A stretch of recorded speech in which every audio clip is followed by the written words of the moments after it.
உள்ளுக்குள்ளே ஒரே கட்சிக்குள்ளேயே தலைவராக விடாமல் காலை பிடித்து இழுப்பார்கள்.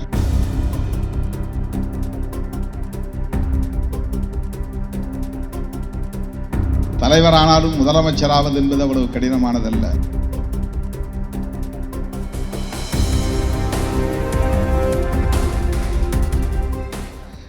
ஒருவர் முதலமைச்சராக வேண்டுமானால் அவர் கட்சி தொடங்கி நடத்த வேண்டும்.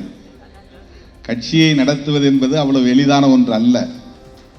எவ்வளவு இடர்கள், விமர்சனங்கள், அவதூறுகள், அவமானங்கள் எல்லாவற்றையும் சந்தித்தாக வேண்டும்.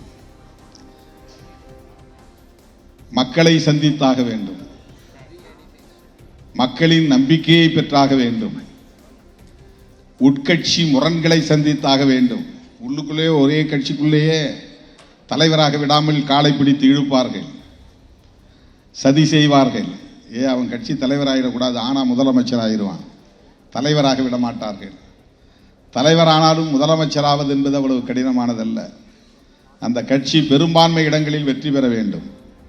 இப்போ தமிழ்நாட்டில் மொத்தம் 234 தொகுதிகள், அதில் சரிபாதி என்பது 117. நீங்கள் ஆட்சி அமைக்க வேண்டுமானால் 118 இடங்களிலாவது வெற்றி பெற வேண்டும்.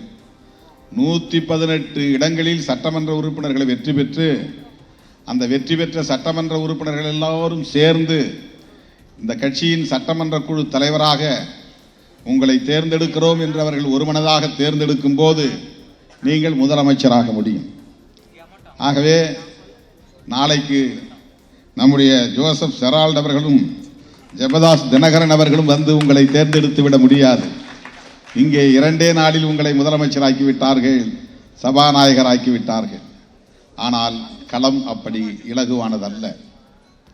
கட்சியை உருவாக்குவதும் அதை கட்டி காப்பதும் களப்பணிகள் ஆற்றுவதும் மக்களை சந்திப்பதும் எதிர்க்கட்சிகளின் அவதூறுகளை சந்திப்பதும் பொருளாதார நெருக்கடிகளை எதிர்கொள்வதும் தாக்கு பிடித்து பல தேர்தல்களை சந்தித்து நிற்பதும் அவ்வளவு எளிதான ஒன்றல்ல. இதையெல்லாம் எப்படி சாதிக்க முடியும் என்றால் அதற்கு ஒரே ஒரு தேவைதான் இருக்கிறது. சாதிக்க முடியும். எப்படி சாதிக்க முடியும் என்றால் அதற்கு ஒரே ஒரு தகுதிதான். என்ன தகுதி என்றால் லீடர்ஷிப் என்கிற தகுதிதான். லீடர்ஷிப் லீடர்ஷிப் என்பது வெறும் சொல் அல்ல, அது வெறும் வார்த்தை அல்ல. அப்படியே அது வந்து விடாது. அதற்கு நம்முடைய பர்சனாலிட்டி என்பது முக்கியமானது. நம்முடைய ஆட்டிடியூட் என்பது முக்கியமானது. நம்முடைய பிஹேவியர் என்பது முக்கியமானது. நம்முடைய கேரக்டர் என்பது முக்கியமானது. இதுவெல்லாம் ஒரு நாளில் வந்து விடாது. இப்போதிருந்தே அதை வளர்த்தாக வேண்டும், மேம்படுத்தியாக வேண்டும். நாம் சொல்லுவதும் நாம் செய்வதும் மாறுபட்டு இருக்கக்கூடாது. மாறுபட்டால் நம்பகத்தன்மையை இழந்து விடுவோம்.